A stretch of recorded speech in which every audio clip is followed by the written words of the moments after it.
आज हम लोग पढ़ेंगे, ये एक मुख्य अध्याय है कि किसी प्रकार से हम कैसे जान पाते हैं, क्या क्या चीजें देखने से पता चलती हैं कि कोई ग्रह कुंडली में अच्छा फल देने की क्षमता में है कि बुरा फल देने की क्षमता में है। इसी चीज का आज हम लोग विचार करने वाले हैं। अब यहाँ पर जो है ये एक अध्याय है, ग्रहों के बली निर्बली का निर्णय। दो कॉलम है, आप ऐसे बुक देखेंगे, लिखना उखना नहीं है, बस इन्हीं सब चीजों को मुझे समझा दें। बुक में पेज संख्या खोल लीजिए 406। इधर देखिए लिखा गया है बली निर्बली। इसमें खाली बली निर्बली नहीं है, शुभ अशुभ भी है। जो बली वाला कॉलम है आप उसे शुभ भी मान के चलेंगे, निर्बली वाला अशुभ। यानी ग्रह के बल को बढ़ाना, ग्रह शुभ होना, ग्रह का अशुभ होना, दोनों हम सीख पाएंगे। तो सबसे पहले आपको ये देखना है कि अगर कोई ग्रह अपनी राशि में बैठा हुआ है तो वह अपेक्षाकृत बली होने के साथ साथ, बल मिलने के साथ साथ वह शुभ हो जाता है। जैसे सूर्य 5 नंबर की गिनती में बैठा हुआ है तो वो शुभ हो जाएगा। तो कोई भी ग्रह जो अपनी राशि में बैठता है उसमें शुभ क्षमताएं आने लग जाती हैं। सूर्य 5 नंबर की गिनती में बैठा है किसी कुंडली में, अब ये अब भाव का अंतर आएगा। लगन में बैठा है अपनी राशि में तब, और 5 नंबर की राशि में 8वें भाव में बैठा है तो समान फल नहीं करेगा। यहाँ पर लगन के लिए फल करेगा, यहाँ पर अष्टम भाव के लिए फल करेगा। लगन के फल जीवन में आसानी से मिलते हैं, अष्टम भाव के फल क्या मिलते हैं, तकलीफ से मिलते हैं। लेकिन ग्रह अगर अच्छा है, अपनी राशि में है, तो वो तकलीफ जो होती है वो फ्रूटफुल होती है, फलदायी होती है। मतलब अगर आप रात भर जग करके खेत की सिंचाई कर रहे हैं तो अंत में फल मिलेगा। वही 8वां भाव क्या हो गया, मान लीजिए 8वें भाव में ग्रह खराब है या कोई भी ग्रह है जो पीड़ित हो रहा है, सूर्य यहाँ 7 नंबर में है।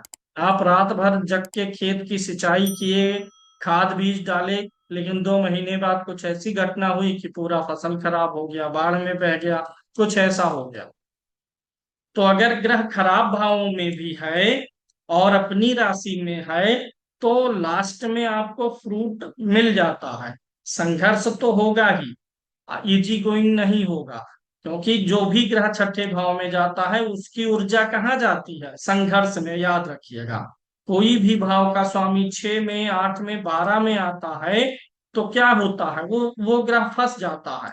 वह ग्रह ज्यादा संघर्ष करके काम करता है। ऐसे समझिए, आप नॉर्मली साइकिल चला रहे हैं, साइकिल चला करके आप कहीं पर जा रहे हैं, ठीक, समोसा खाने मार्केट जा रहे हैं, 1 किलोमीटर जाना है।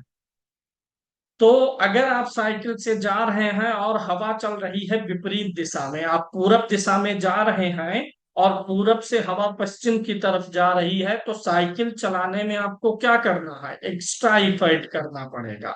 तो किसी भी भाव का स्वामी 6, 8, 12 में जाए तो ये नहीं कि भाव का फल ही खत्म हो गया, अब मिलेगा ही नहीं।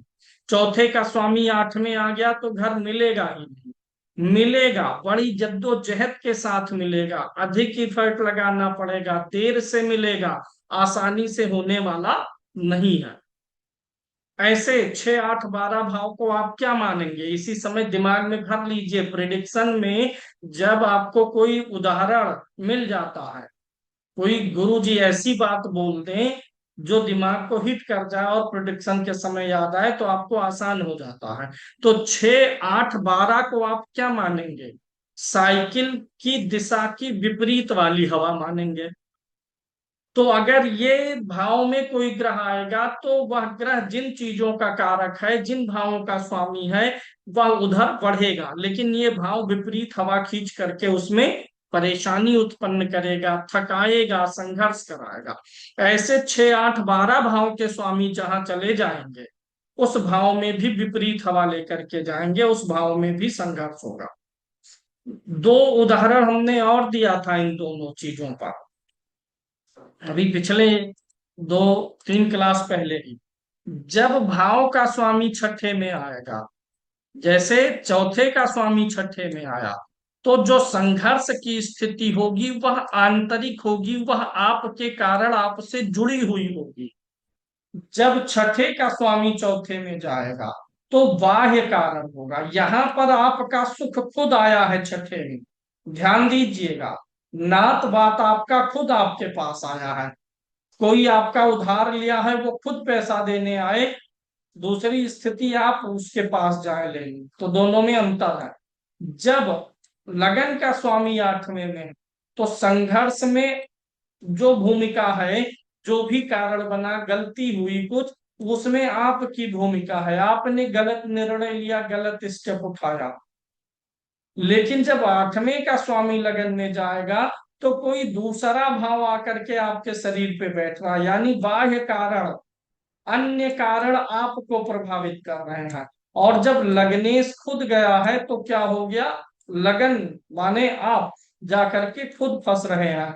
यानी एक होता है कि आपको शेर आके खा जाए, दूसरा होता है आप खुद शेर के पिंजड़े में चले जाए।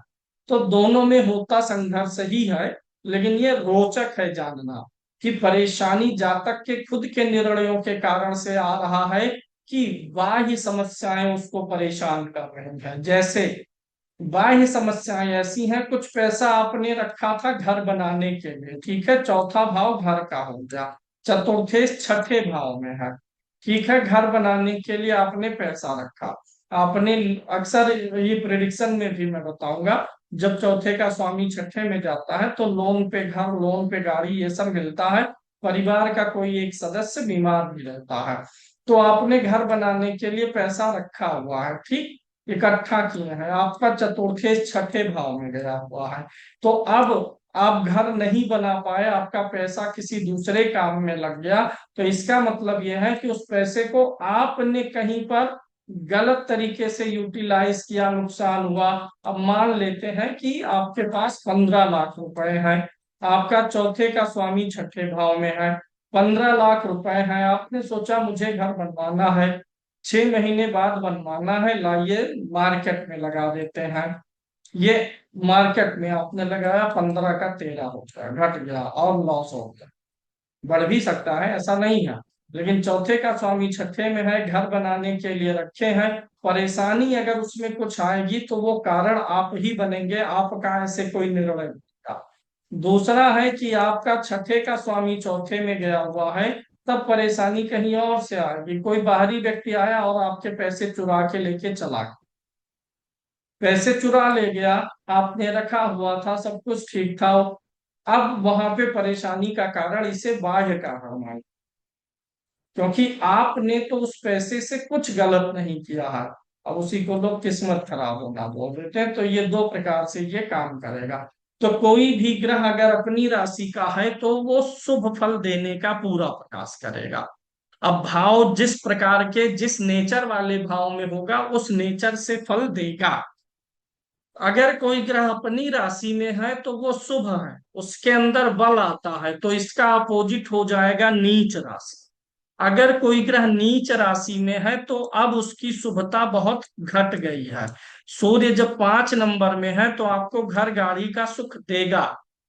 लेकिन जब 7 नंबर में है, अब यहाँ पर ये अशुभ हो चुका है। अशुभ चीजें क्या करती हैं, जहर फैलाती है। तो घर गाड़ी का सुख ये आपको देने के बजाय छीनने का प्रयास करेगा, डिले करेगा, ये ग्रह बाधा उत्पन्न करेगा, ठीक है। तो निर्बल हो जाएगा, निर्बल ग्रह अशुभ भी होते हैं। तो हम दोनों साइड चलेंगे, एक शुभ एक अशुभ। तो स्वाग्रही ग्रह, अपनी राशि का ग्रह अच्छा फल करेगा अपेक्षाकृत। और स्वराशि का अपोजिट क्या, ये स्वराशि का अपोजिट शत्रु राशि लिखा गया है, शत्रु राशि मान लीजिए, वो गलत हो गया। शत्रु राशि हो, नीच राशि हो, इसी में आगे अभी सब है। ऐसे कोई ग्रह मित्र के घर में है, तो अच्छा फल करेगा, शत्रु के घर में खराब फल करेगा। तो मित्र और शत्रु पे मैं डिस्कशन करूंगा अभी, ठीक है। ये इसमें तो 3 क्लास जाएंगे सब डिस्कशन करने में। स्वराशि पे तो कोई डिस्कशन नहीं करना है ना, सबको याद है ना कि कौन से ग्रह की कौन सी राशि है, पूछ लिया जाए 2-4 लोगों से। हम्म। वो लोग हाथ उठाए जो चाहते हैं, उनसे ना पूछा जाए। कोई नहीं है, यानी सबको तैयार है, याद है। नीरज जी, आपको नहीं याद है, आप चाहते हैं आपसे ना पूछा जाए। आपको याद है क्या करने के लिए पूछ भी चलो। तो ये हो गया। अब चलते हैं कॉन्सेप्ट पे, मित्र और शत्रु वाले कॉन्सेप्ट पे। कौन कौन सी राशियां किसकी मित्र है, कौन कौन सी राशियां किसकी शत्रु हैं। जब मैं आप लोगों को पढ़ाता हूँ तो एक बार जरूर लोन देने के लिए फोन करता हूँ। आज ये है बहुत स्पेशल ऑफर।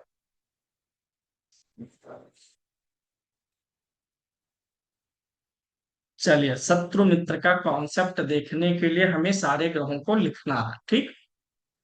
सूर्य हो गया एक ग्रह, चंद्रमा हो जाएगा, मंगल हो जाएगा, गुरु हो जाएगा, ठीक। इन चार को एक कैटेगरी में रख लीजिए, ये चारों परस्पर मित्र हैं, याद कर लीजिएगा। दूसरे ग्रुप में बुध है, शुक्र है, शनि है, राहु है, ठीक। ये एक ग्रुप में है। केतु का ना किसी से वैर है ना किसी से दुश्मनी है। अगर इसका वैर और दुश्मनी होगा तो ये क्यों साधु रहेगा। केतु क्या है, केतु संत है, साधु है। भाई मोक्ष का कारक है, यानी अंत का कारक है। इसकी ना कोई इच्छा है, ना कुछ पाना है इसे, ना कुछ खोना है।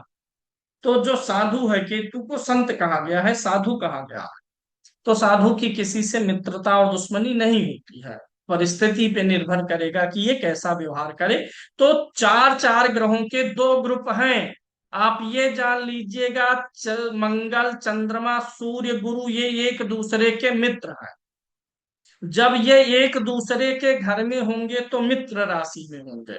और बुध, राहु, शुक्र, शनि परस्पर मित्र हैं। जब ये एक दूसरे के घर में होंगे तो मित्र के होंगे। नीच राशि वाला कॉन्सेप्ट छोड़ के, जैसे चंद्रमा का घर कौन सा है, 4 नंबर, लेकिन मंगल इसमें नीच होता है।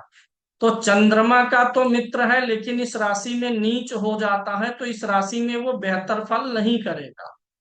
क्योंकि नीच इसलिए होता है, चंद्रमा की राशि में जाता है, आवेग हो जाता है, मन है चंद्रमा, कारण बताए थे आपको। तो नीच राशि में मित्रता मत देखिएगा। जैसे शुक्र 6 नंबर की गिनती में नीच का होता है, ये बुध की राशि है।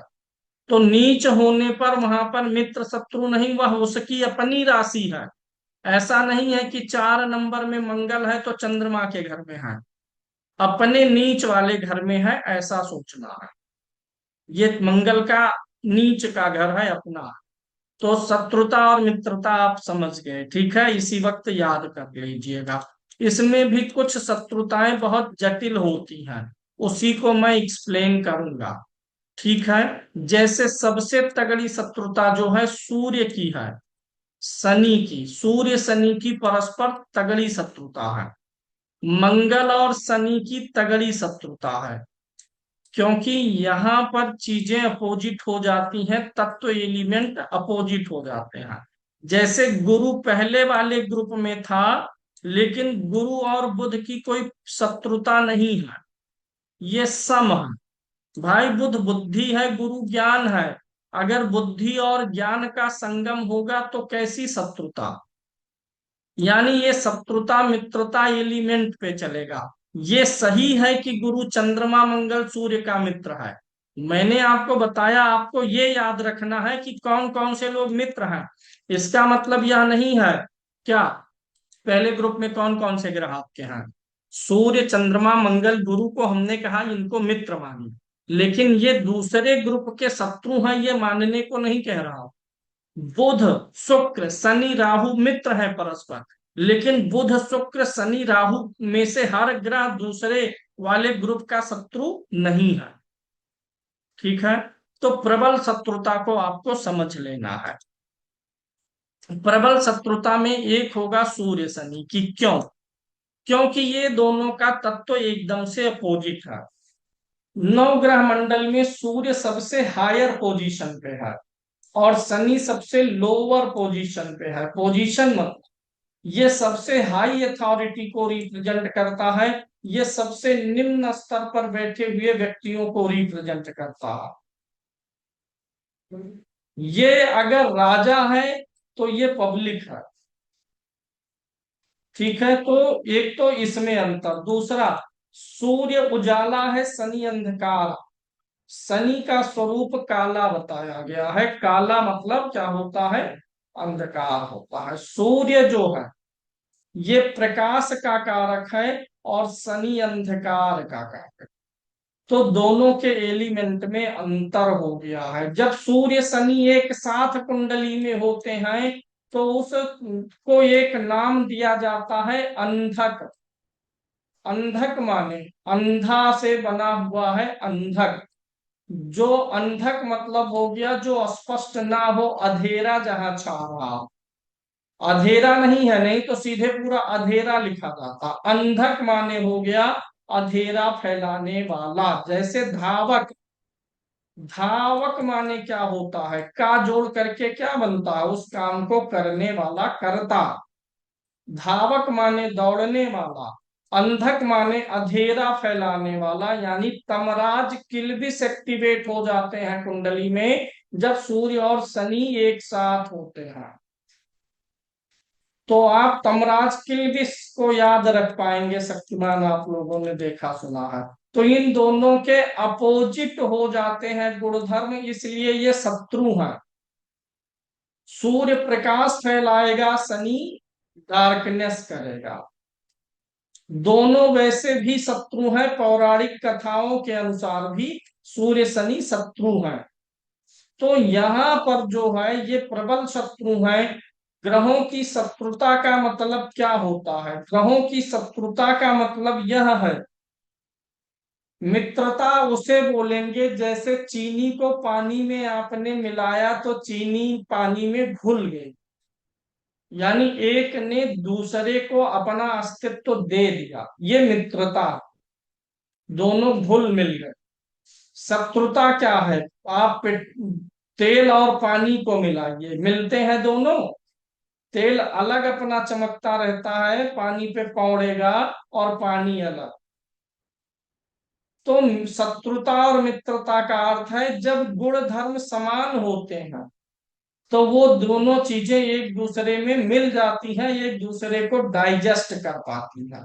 और जब गुण धर्म समान नहीं होते तो दोनों चीजें एक दूसरे को डाइजेस्ट नहीं कर पाते, जब मॉलिक्यूल अलग अलग होंगे। तो यहाँ पर सूर्य शनि के गुण धर्म अलग हैं, तो ये परम शत्रुता में आ गया। इसमें अगर इन दोनों ग्रहों की शत्रुता में बात करेंगे, अगर दोनों एक साथ हैं तो शनि को एडवांटेज जाएगा। यानी सूर्य शनि की युति में सूर्य कमजोर पड़ जाता। सूर्य पिता है, शनि पुत्र है कथाओं के अनुसार। तो इसलिए पिता जो है पुत्र से पराजित होना ही स्वीकार कर लेता है। दूसरा जो सबसे तगड़ा बनता है वो शनि मंगल का बनता है। अब शनि मंगल में ऐसा मत सोचिएगा कि शनि ने मंगल का बल्ब चोरी कर लिया था, या मंगल ने शनि का खेत बेईमानी से लिखवा लिया था जमीन, इसलिए शत्रुता नहीं। एलिमेंटल है। शनि का एलिमेंट क्या है? धीमापन। मंगल का एलिमेंट क्या है? जल्दी। शनि क्या है? धैर्य। मंगल क्या है? अधैर्य। मंगल में उतावलापन है भाई, सेनापति है ना। तो सेनापति मतलब क्या हो गया? जोश जुनून, जल्दी निर्णय लेना पड़ता है सेनापति को। शनि धीमा ग्रह है, ये जोश जुनून में काम नहीं करता। तो दोनों के गुण धर्म अलग हो गए। ठीक है, पानी और आग मिलेगा तो छनछनाहट होगी।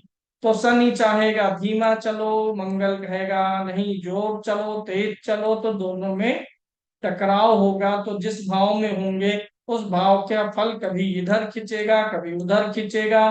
तो इसलिए ये शत्रुता हो गई प्रबल। लेकिन इस शत्रुता में मंगल को एडवांटेज मिलता है, क्योंकि मंगल बल का ग्रह है और वैसे भी नवग्रहों में सेनापति है। तो सेनापति जो है, और वैसे भी जीवन में देखिए हमें पसंद क्या होता है? जल्दी रिजल्ट हर कोई चाहता है। तो जल्दी रिजल्ट वाले ऑप्शन पे हर कोई जाना चाहेगा। आपको दो आम के वृक्ष मिलेंगे, मैं दूंगा। एक आम का वृक्ष 10 साल बाद फलेगा, एक जो है 2 साल बाद फल जाएगा। तो आपको बता दिया जाएगा। वो कहेगा जो 10 साल बाद फलेगा तो उसमें जो है फल ज्यादा बड़े मीठे होंगे, तो अगला बोलेगा कि नहीं, ये 2 साल में जो फलेगा, तब 2 साल बाद एक पेड़ और लगा देना, जब तक ये खत्म होगा तब तक दूसरा देने लगेगा फल। तो जब तक उसके 10 साल के पौधे का इंतजार करोगे तब तक इससे 5 पौधे लगा करके वो 10 साल बिना आम के नहीं जाएंगे, खाने को पा जाएंगे।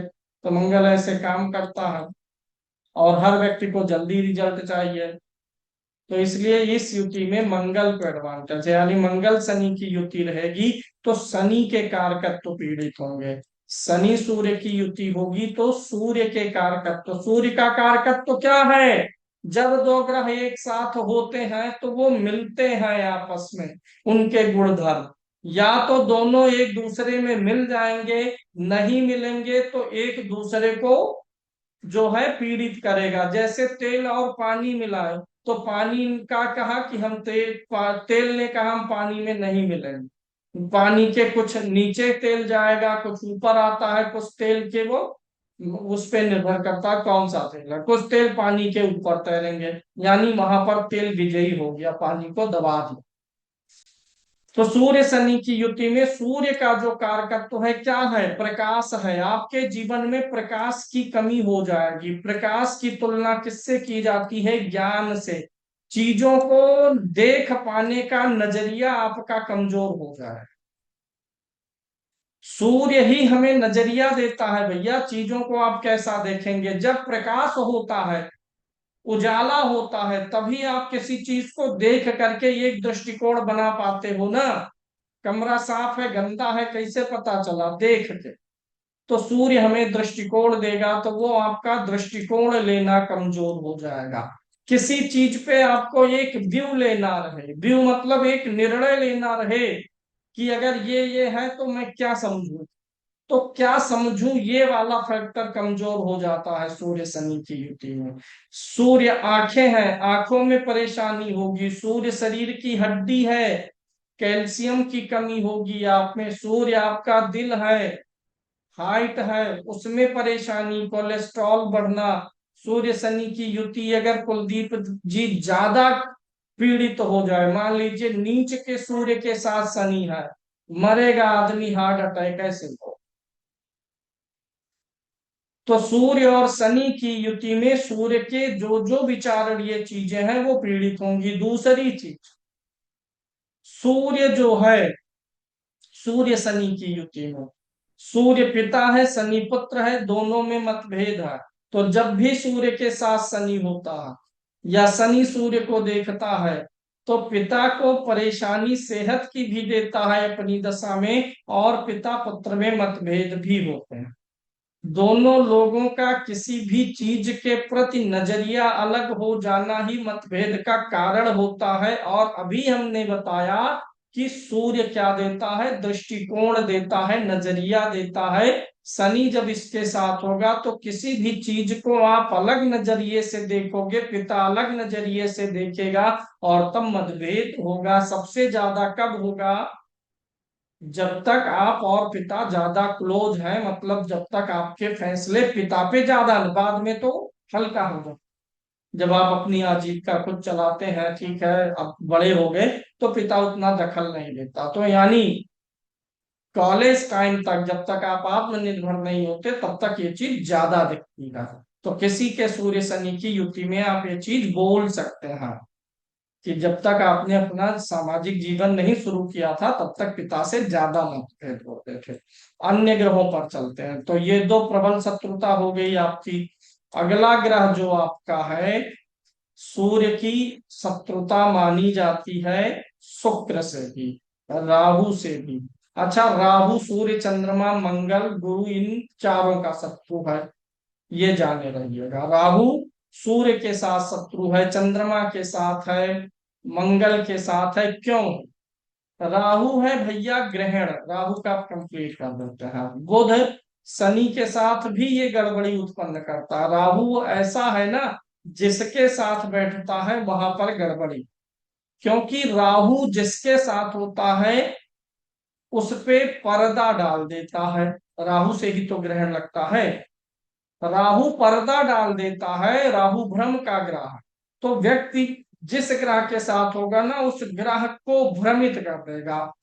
उस ग्रह की जो ताकत है, शक्ति है ना, राहु क्या करेगा, उसे कह देगा नहीं तुमको पता नहीं है यार, तुम 50 किलो वजन उठाने की बात कर रहे हो, तुमको जानकारी ही नहीं है, तुम 150 किलो उठा सकते हो, 1.5 कुंटल। ऐसे वो बढ़ा चढ़ा देता जिसके साथ रहता, उसकी सीमाओं का विस्तार करता है। राहु इच्छा है ना, नॉर्मल नहीं रहना चाहता। राहु जो है जहां भी रहता है वहां पर उस चीज को असीमित करना चाहता है। तो जिस ग्रह के साथ होगा उस ग्रह से कहेगा नहीं तुम बहुत विस्तारित हो। सूर्य के साथ रहेगा तो आत्मविश्वास को अहंकार में बदल देगा।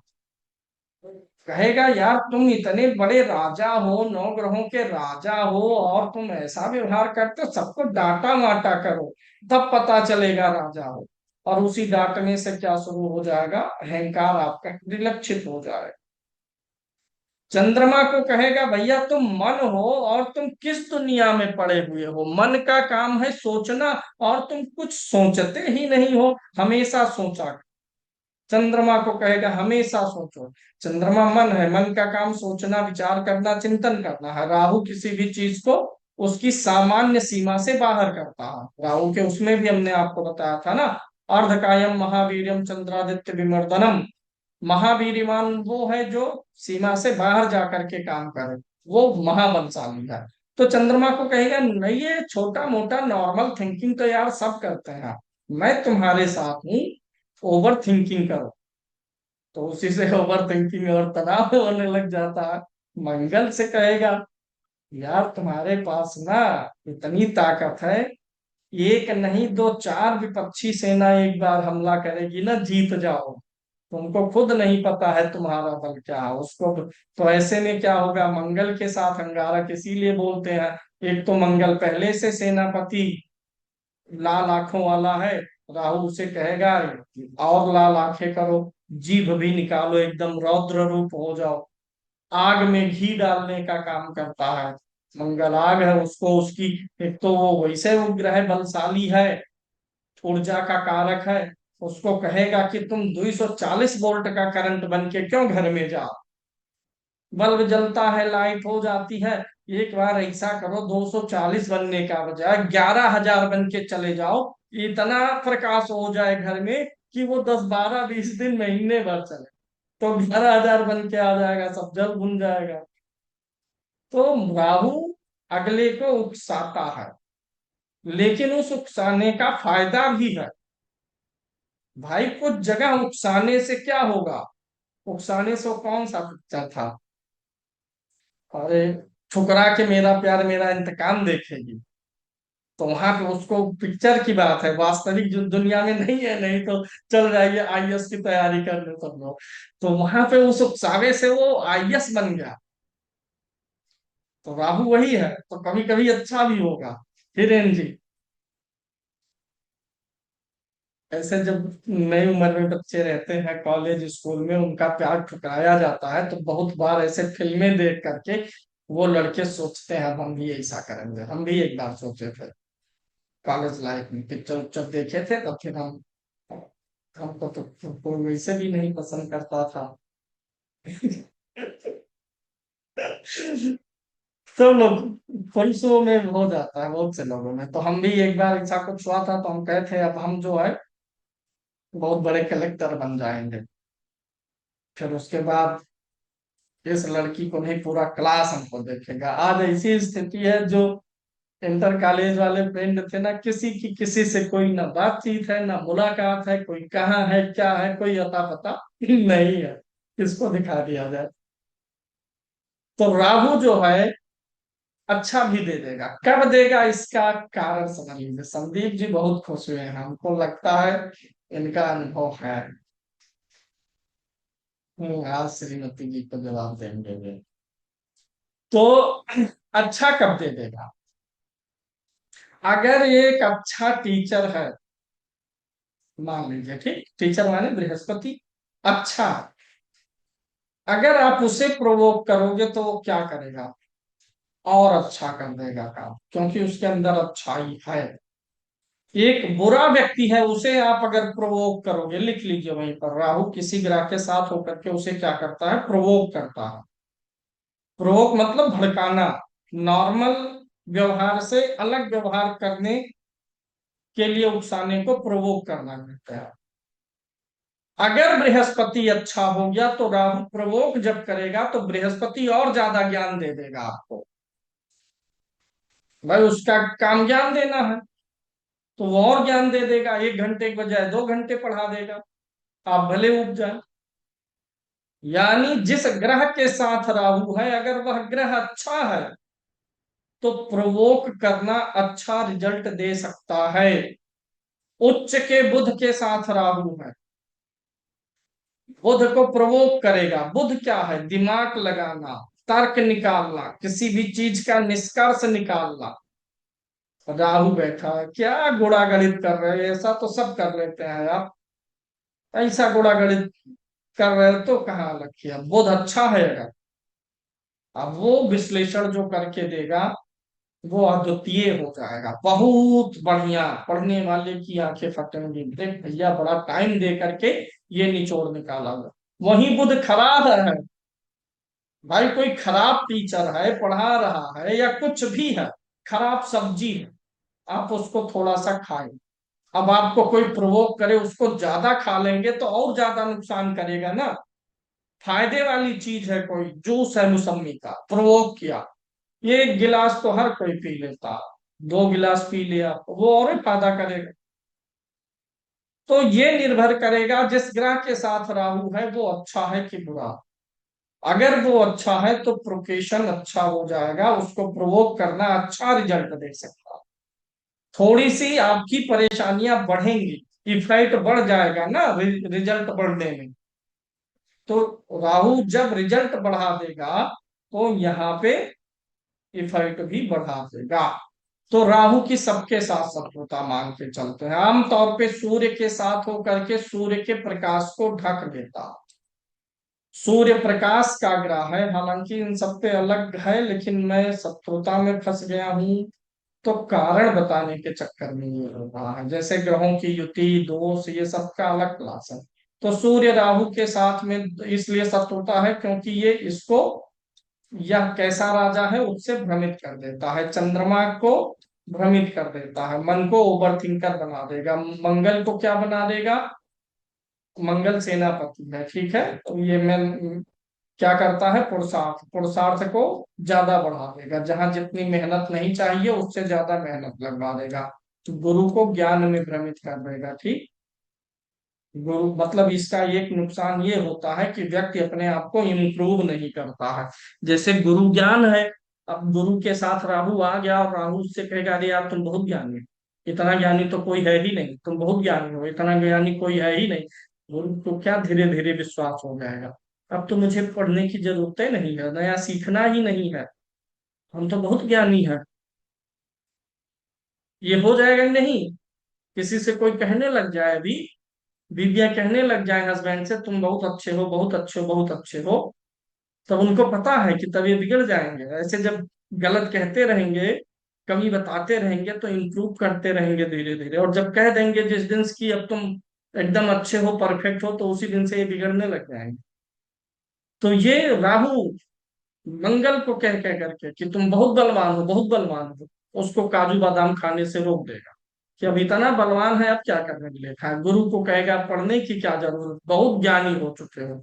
सूर्य से कहेगा बहुत अच्छे राजा हो चुके हो, बहुत उदार हो चुके हो, तो उसका घमंड आ जाएगा। मंगल को बल का घमंड, गुरु को ज्ञान का घमंड, सूर्य को आधिपत्य का घमंड, चंद्रमा को घमंड आ जाएगा, हाँ मैं तो बहुत अच्छा सोचता हूँ, मेरी कल्पनाशीलता बहुत अधिक है, अब मुझे नियंत्रित होने की जरूरत ही नहीं है। बुध के साथ होगा तो बुद्धि को ओवरलैप करेगा, बुद्धि को कहेगा यार ये तो बहुत बुद्धि है तुम्हारे पास, अब मत लगाओ। लेकिन अगर वो ग्रह शुभ होता है तो उस चीज का लाभ भी उठा लेता है। शुभ कैसा होगा इसी में आगे पढ़ेंगे। तो राहु की सबके साथ बिगड़ी है, लेकिन सूर्य चंद्रमा मंगल गुरु के साथ ज्यादा बिगड़ती है। आगे शत्रुता पे चले तो हम एक शत्रुता लेते हैं गुरु और शुक्र की। गुरु और शुक्र दो अपोजिट हैं, किन किन ग्रहों की शत्रुता नहीं मानेंगे? गुरु और बुध की शत्रुता नहीं मानेंगे, गुरु और शनि की शत्रुता नहीं मानेंगे, मित्र भी नहीं है। ये एक दूसरे के साथ नॉबल, जैसे कोई बहुत अच्छा इंसान आपको मिल गया, आपके घर पे आ गया, वो आपका न मित्र है ना शत्रु है, लेकिन आप उसे ऐसा सत्कार दे देते हैं जो आप अपने हित मित्र को देते हैं। जैसे कोई विद्वान आदमी आ गया, ठीक है, हम उसकी विद्वता के नाते उसे सत्कार दे देते। कौन सा सत्कार? जो आप अपने किसी मित्र को देते हैं, अपनों को देते हैं। तो गुरु शनि की युति में यही है। गुरु क्या है? ज्ञान है। शनि क्या है? न्याय है। न्याय हमेशा ज्ञान का सम्मान करेगी और ज्ञान हमेशा न्याय का। दोनों एक दूसरे के पूरक हैं, इसलिए गुरु शनि को शत्रु मत समझिएगा। हाँ, गुरु मकर में नीच का है, लेकिन हाँ शत्रु राशि मान करके नहीं आपको प्रिडिक्शन करना है, वहां पे नीच राशि मान के चलना है। ऐसे गुरु बुध का, गुरु ज्ञान है, बुध बुद्धि है, बुद्धि और ज्ञान का मिलन तो अच्छा है भाई। आप किसी चीज में बुद्धि लगा रहे हैं और उस चीज का आपके पास नॉलेज भी हो, तो ज्यादा सार्थक रिजल्ट आ जाएगा। तो एक शत्रुता है गुरु शुक्र की, एक है सूर्य और शुक्र का की भी शत्रुता मानी जाती है। और बुध का मंगल के साथ भी प्रबल शत्रुता माना जाता है, बुध मंगल का। सूर्य शनि की शत्रुता हो गई, मंगल शनि की हो गई, और उसके बाद ये शत्रुताएं प्रबल होती हैं। लेकिन इन शत्रुताओं में आप एक चीज देखते हैं, जितनी भी शत्रुता है उसमें एक ग्रह क्रूर है। सूर्य और शनि में दोनों क्रूर हैं, मंगल शनि में दोनों क्रूर हैं, लेकिन यहाँ पर एक क्रूर है और एक शुभ है। तो जब दो क्रूर ग्रहों की शत्रुता होती है, वो ज्यादा कट्टर वाली होती है। क्रूर और शुभ ग्रह जानते हैं कि नहीं? वो वीडियोस पता नहीं देखा आपने, मैं बता दे रहा हूं से। चंद्रमा बुध गुरु शुक्र ये शुभ ग्रह है। रख लीजिएगा ऐसे: चंद्रमा बुध गुरु शुक्र शुभ, मंगल शनि राहु केतु क्रूर। क्रूर ग्रह मतलब इनकी क्षमताएं अधिक होती हैं, ये सॉफ्ट हार्टेड नहीं होते हैं बस। क्रूर माने ये मत समझिएगा कि बड़े बड़े दांत निकले हैं, सींग है और बड़े बड़े बाल हैं, ऐसे क्रूर दिख रहा, वो वाला नहीं। क्रूर मतलब इनके अंदर ममता कम है। शुभ ग्रह के अंदर ममता, ममतत्व ज्यादा। क्रूर ग्रह में सहनशीलता अधिक है। शुभ ग्रह जो हैं वो उतने सहनशील नहीं है। एक उदाहरण लीजिए, एक क्रूर ग्रह आपके सामने है, एक शुभ ग्रह आपके सामने है। ठीक है, आप गली में क्रिकेट खेलते हैं, गली के एक तरफ एक व्यक्ति का घर है, एक दूसरी तरफ दूसरे व्यक्ति का घर है। आप लोग क्रिकेट खेल रहे हैं, बॉल चली गई बाएं हाथ पे किसी घर में, वो आदमी बॉल देता नहीं है, बहुत परेशान करता है। मार दिए, गेंद आ गई अंदर, दे दीजिए अंकल, बॉल दे दीजिए। नहीं देंगे? क्यों? इधर खेलते हो, बार बार मना किया हूँ। दे दीजिए। अरे अंकल आप बहुत अच्छे हैं, बहुत अच्छा, चलो दे देंगे। वो एक काम करो, वो ये थोड़ा सा ये कमरा गंदा है, थोड़ा बुहार दो बेटा, तो झाड़ू लगा दो तो, अच्छा वो एक गिलास पानी पिलाओ। ये क्रूर है, ज्यादा झला के चीजों को देगा, उसकी क्षमता ज्यादा है। आपके अन्य विनय को देर में, यानी वो उसकी क्षमता ज्यादा का मतलब वो जल्दी पसीज नहीं रहा है। और शुभ ग्रह गए, दो बार प्रेम से बोले दे दीजिए अंकल जी, ये गलती से गेंद आ गया था। अच्छा तुम लोगों की बॉल है, थोड़ा संभाल के खेलना बेटा, वो दे दिया। शुभ मतलब वो जल्दी टूट जाता है, थोड़ा इजी गोइंग उसकी लाइफ होती है वो। हाँ, उतनी ज्यादा परेशानी नहीं देगा आपको, परेशान आप वहां भी होंगे, लेकिन वो जल्दी पसीज जाएगा। क्रूर ग्रह जल्दी नहीं पसीजेगा। अब ऐसे समझ लीजिए, एक बच्चे के लिए माता शुभ ग्रह में आ जाएंगी और पिता थोड़ा सा क्रूर ग्रह। अब ये थोड़े पिता इसका मतलब उसको खा जाता, पिता थोड़ा क्रूर व्यवहार करता है, सख्त रहता है, गलती करने पे आंखें तरेरेगा। माई लोग तो गलती करने पर छिपा लेती हैं बच्चे की, कि पापा ना जानने पाए, क्योंकि माता को भी पता है ये क्रूर ग्रह है। तो शुभ ग्रह थोड़ा सॉफ्ट नेस दिखाते हैं। क्रूर ग्रह जो है आपको करेक्ट ज्यादा करना चाहते हैं, इसलिए वो आखिर दम तक थोड़ा ज्यादा दृढ़ रहते हैं। तो सूर्य शनि में, सूर्य मंगल में दोनों क्रूर ग्रह थे भैया, दोनों हठी थे। हम तुमको मिटा देगा, तुम हमको क्यों, वो कहेगा हम तुमको मिटा देगा, वो कहेगा अच्छा हम तुमको मिटा देगा। शुभ ग्रह में क्या है, जब दुश्मनी है तो एक पीछे होना सीख लेता है, एक पीछे कदम टालता है। अगर दोनों ही शुभ हैं, भाई एक ऐसी दुश्मनी है, गणेश जी जा रहे हैं रास्ते पे, हम जा रहे हैं, हम दोनों क्रूर ग्रह हैं, दोनों आमने सामने पड़ गए, बस देख रहे हैं कि कुछ हो जाएगा, अभी इनको यहीं चढ़ बैठते हैं। मौका मिल जाए, अगर अकेले होते तो अभी इनको यहीं पीट देते। दोनों लोगों की गाड़ी जा रही है, हम गाड़ी पीछे नहीं करेंगे, वो कह रहे हैं हम नहीं, यक्के गाड़ी क्रॉस हो सकती, वो ना पीछे करेंगे ना हम, जद्दोजहद होगा, कालर पकड़ावल हो जाएगा, धमकी गुस्सा। अब उसके 5 लोग हैं, इधर 3 लोग थे, तो अंत में थोड़ा देर से वही काम होगा, झुकने का, पीछे हटने का। एक क्रूर है एक शुभ है, तो दोनों में दुश्मनी है, दोनों एक दूसरे को शत्रुता के नजर से देखेंगे, लेकिन क्रूर वाला क्या करेगा, अब हम मारेंगे, कपार फूट जाएगा, तुम्हारा सिर फूट जाएगा, तो शुभ वाला पीछे हट जाएगा, दुश्मनी नहीं खत्म करेगा। यहाँ भैया ये मार देगा, होता ना ऐसे, दुश्मनी तो होती है ना, कहीं कहीं बहुत करता है, कहीं कहीं ऐसी शत्रुता, एक हावी है लेकिन एक बगल काट जाता है। और अगर दोनों शुभ ग्रह हैं तो दोनों एक दूसरे को बगल काटेंगे, ऐसी दुश्मनी है। उसको आता देख के वो रास्ता बदल लेगा, उसको देख के वो बदल लेगा, अपने यहाँ पूरी होगा, न्योता होगा, वो उसको नहीं बुलाएगा, वो उसको नहीं बुलाएगा। क्रूर ग्रह क्या करेगा, वो उसको बुलाएगा, वो उसको और बुला के वही पीटेगा, झगड़ा करेगा, बेइज्जत करेगा, अपमानित करने का मौका ढूंढेगा, जोर जोर से उसके घर की तरफ करके बाजा बजा देगा। एक ऐसी दुश्मनी है, बगल बगल में घर है, मान लीजिए कोई कार्यक्रम है, आपके घर है तो आप बाजा का मुंह, वो जो लाउड स्पीकर गाना बजाना है डीजे, उसकी तरफ कर दिए, उसके घर है वो आपकी तरफ कर दिया। एक क्रूर है और एक शुभ है, तो उसमें क्रूर वाला बजाएगा, शुभ वाला उस दिन कहेगा चलो छोड़ो ये कमीना है, मैं तो कमीना नहीं हूँ, वो आराम से। दोनों शुभ है तो दोनों एक दूसरे से मतलब है, कहेंगे नहीं रखना, दखले नहीं देना है, किनारे। जेंटिलमैन वाली दुश्मनी है दो शुभ ग्रह की। और दो क्रूर ग्रह की दुष्ट पर्सन वाली दुश्मनी है। समझ में आ गया होगा, ये 3 प्रकार की शत्रुताएं बनती हैं।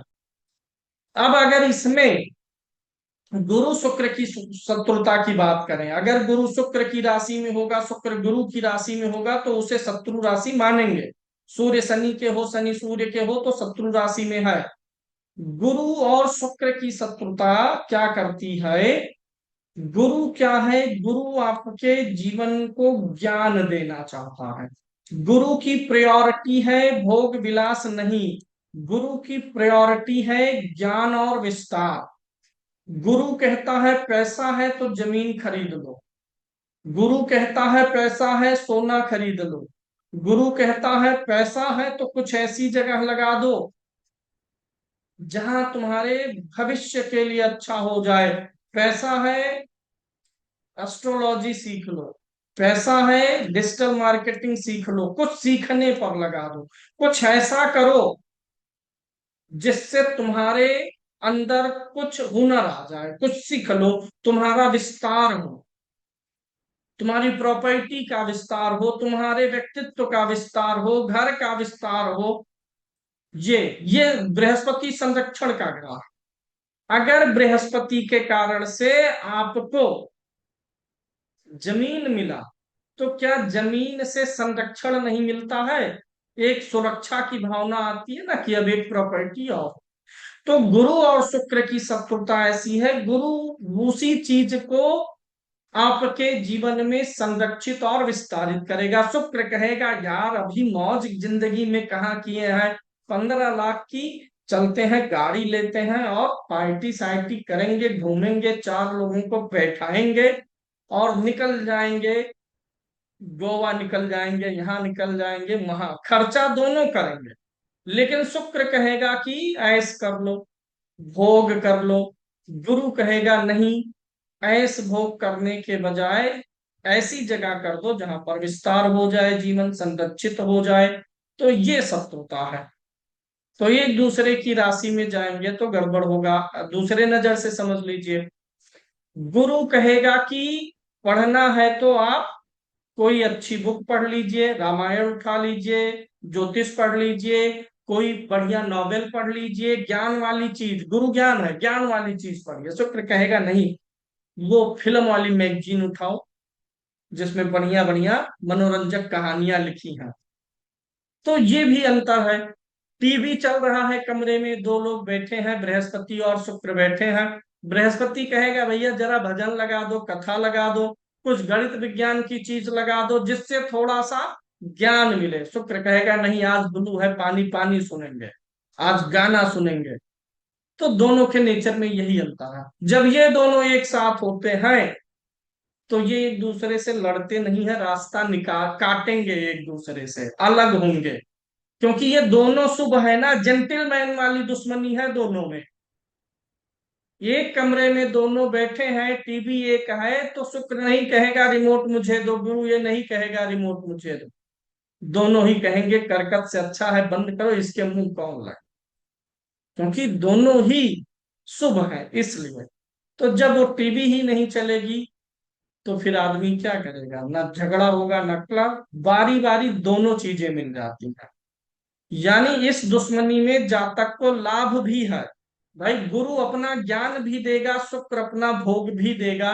यानी ये शत्रुता, एक दूसरे की राशि में जाना तो नुकसान करता है, लेकिन अगर ये दोनों शत्रु आपकी कुंडली में एक भाव में आते हैं तो आपको फायदा मिलता है। भौतिक जीवन के लिए भी अच्छा हो जाता है, और आप आध्यात्मिक जीवन भी, ज्ञान भी।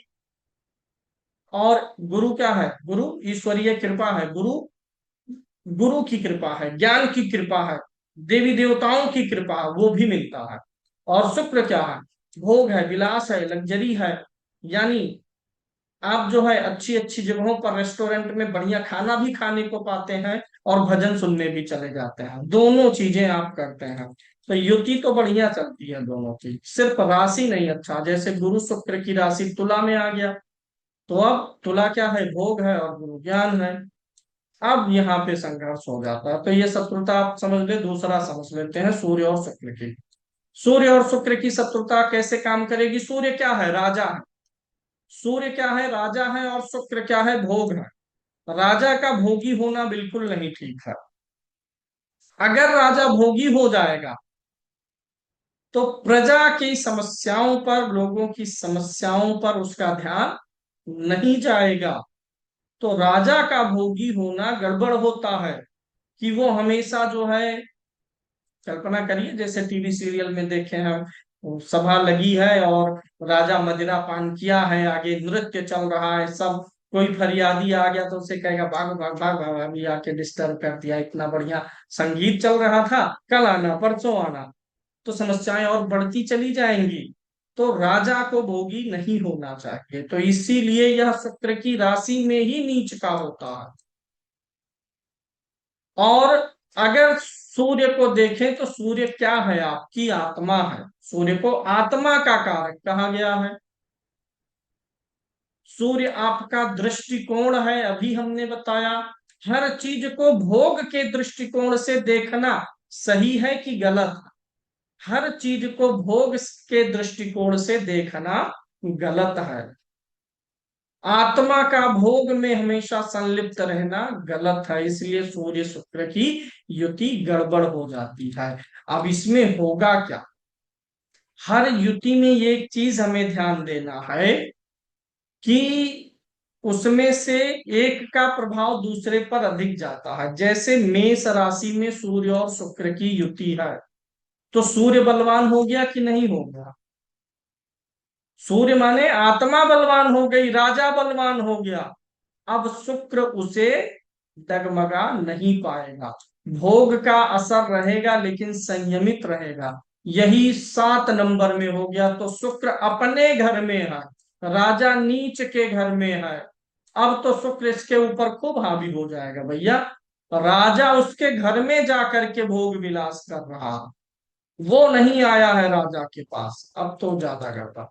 बुध मंगल की शत्रुता कैसे काम करती है। बुध क्या है, बुद्धि है, और मंगल क्या है, उग्रता है। सबको पता है। बुध बुद्धि है, मंगल उग्रता है, मंगल उतावलापन है, मंगल जल्दबाजी है। क्या बुद्धि में उतावलापन होना सही है, बुद्धि में उग्रता सही है कि गलत है? यानी बुद्धि और उग्रता का संबंध अच्छा नहीं है। बुद्धि हमेशा शांत होनी चाहिए। किसी भी चीज पे सही निष्कर्ष निकालने के लिए बुद्धि का काम क्या है? निष्कर्ष निकालना। भाई बुध माने बुद्धि, और बुध का काम क्या है? एनालिसिस करना। किसी भी चीज का एनालिसिस क्यों करते हैं? निष्कर्ष निकालने के लिए, त्रुटियों को ढूंढने के लिए। तो आप किसी भी चीज की त्रुटि को कब ढूंढ पाओगे बढ़िया से? जब जल्दी में रहेगी आपकी बुद्धि, तब बढ़िया से त्रुटि ढूंढ पाओगे, कि इत्मीनान रहेगा तब? तो इसीलिए बुध और मंगल की शत्रुता है। लेकिन यहाँ भी एक शुभ है, यहाँ भी एक क्रूर है। तो शुभ वाला थोड़ा संतोष करता, बहुत भयंकर विस्फोट नहीं होने पाता है भाव में। तो ये जब एक दूसरे की राशि में होंगे तो शत्रुता होगी। जैसे बुध 1 नंबर और 8 नंबर की गिनती में है कुंडली में, तो आप क्या बोलेंगे? शत्रु राशि में है। मंगल 3 नंबर और 6 नंबर में है, तो शत्रु राशि में है। लेकिन लेकिन बुध का एक 8 मंगल के घर में होना, ये ज्यादा दिक्कत करेगा। मंगल का बुध के घर में होना नहीं।